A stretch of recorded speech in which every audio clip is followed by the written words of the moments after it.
ফিতনা আপনার দরজার সামনে চলে আসবে। দেখবেন খুব ভালো ছিলেন, কিন্তু দেখবেন আপনার মেয়েটাকে বাইরের কেউ নিয়ে চলে গেছে। হচ্ছে না এমন?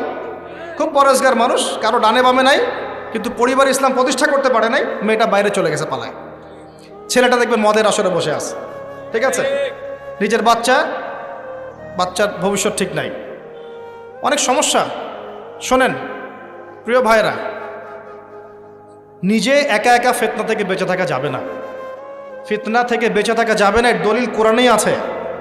ওয়াত্তাকু ফিতনাতান লা তুসিবান্নাল্লাযীনা যালামু মিনকুম খাসসা।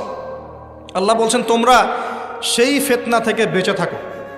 আল্লাহর কথা শোনেন, আল্লাহ পাক বলছেন তোমরা সেই ফিতনা থেকে বেঁচে থাকো যে ফিতনা শুধু জালেমদের উপর খাস করে আসবে না, মানে সবার উপরেই আসবে। বলেন তো, সুদের ফিতনা সবার উপরে আসে নাই? এই যে